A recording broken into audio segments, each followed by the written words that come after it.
Assalamualaikum warahmatullahi wabarakatuh. Perkenalkan, nama saya Muhammad Rivaldi dari IPA 4. Di sini saya akan menjelaskan tentang Indonesia dalam panggung dunia. Mulai materinya.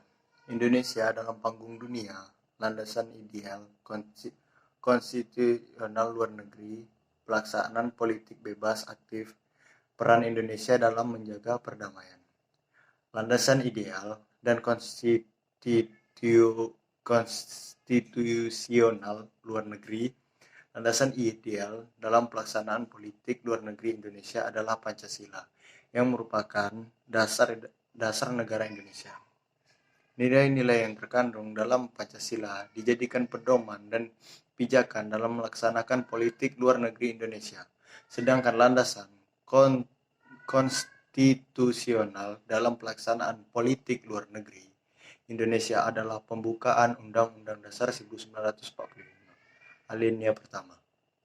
Tujuan politik luar negeri bebas aktif adalah untuk mengabdi pada tujuan nasional bangsa Indonesia yang tercantum dalam pembukaan Undang-Undang Dasar 1945, alinea keempat, agar prinsip bebas aktif dapat dioperasionalkan. Pemerintah menetapkan bahwa landasan operasional politik luar negeri Indonesia senantiasa berubah sesuai dengan kepentingan nasional.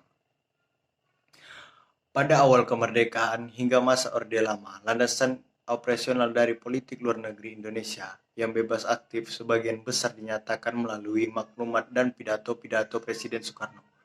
Beberapa saat setelah kemerdekaan dilakukan maklumat politik pemerintah tanggal 1 November 1945.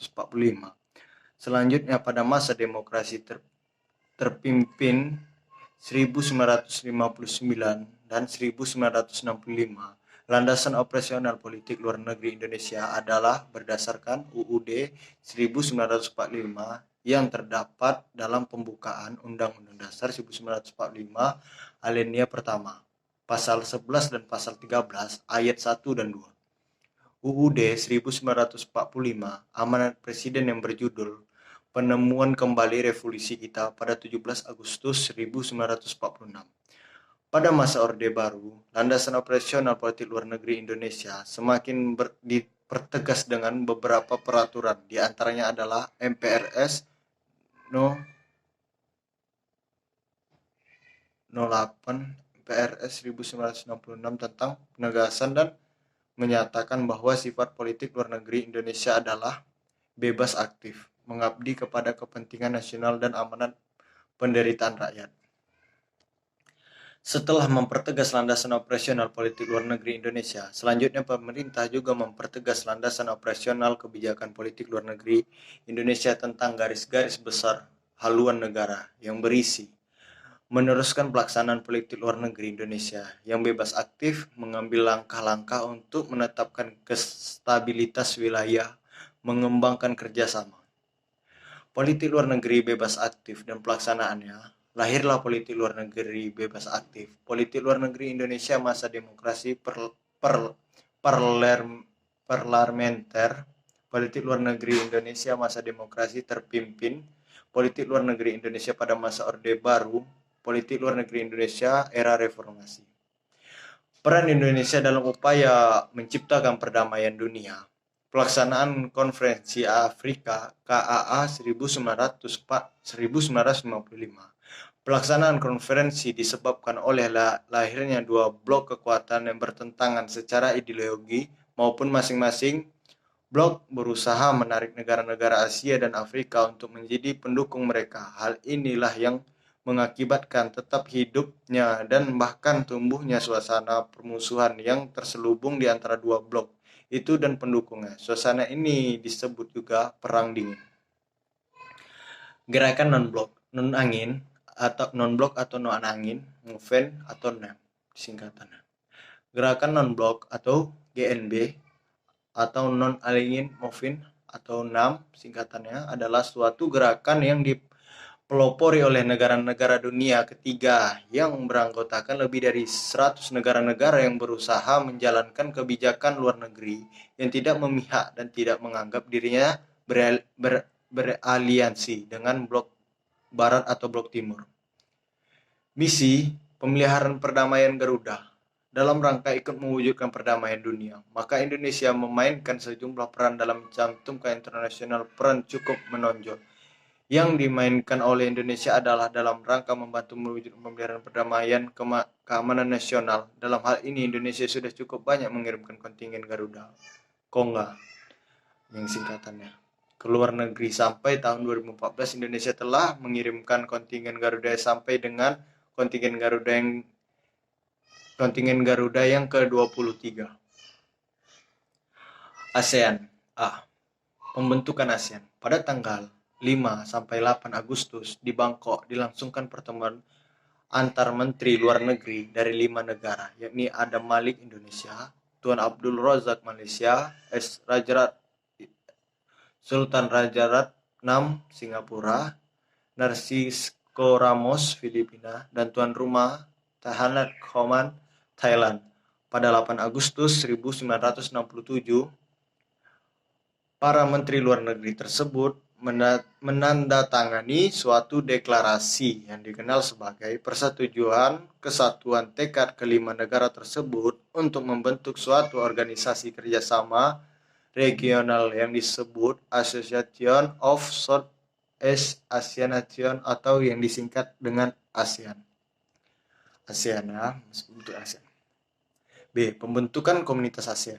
Komunitas ASEAN terdiri atas 3 pilar, yaitu Komunitas Politik Keamanan ASEAN atau ASEAN Politik Security Community atau disingkat APSC, atau Komunitas Ekonomi ASEAN ASEAN Economy Community atau yang disingkat AEC. Komunitas Sosial Budaya ASEAN atau ASEAN Socio-Cultural Community atau ASCC.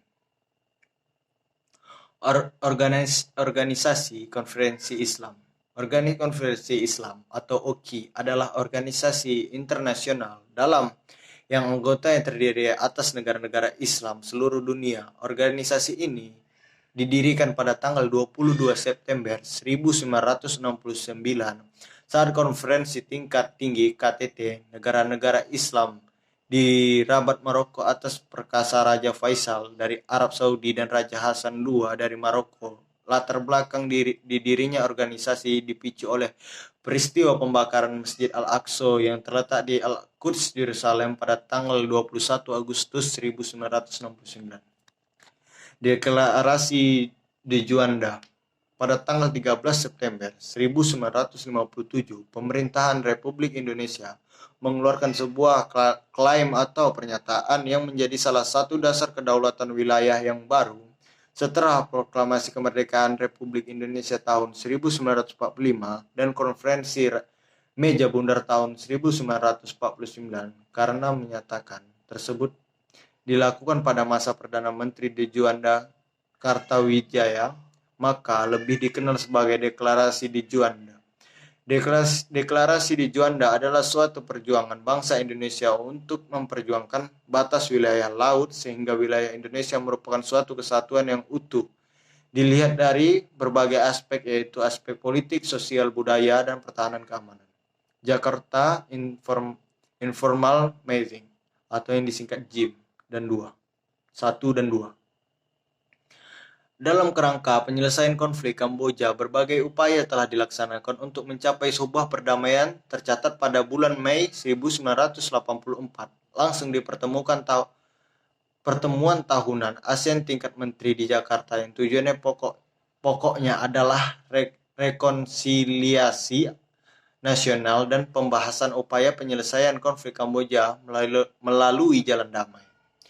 Jakarta Informal Meeting atau JIM 1 dan 2. Akhirnya setelah melalui proses perundingan yang panjang, maka pada tanggal 23 Oktober 1991 digelarlah Paris International Conference on Cambodia atau yang disingkat PACC, di bawah pimpinan Ketua Bersama Kehakiman Indonesia dan Prancis yang memberi hasil ditandatangani dengan dokumen Perjanjian Paris.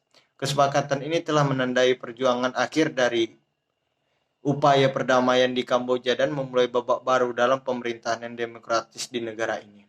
Apakah ada yang kurang jelas? Oke, kalau ada yang jelas ditanya aja di kolom komentar.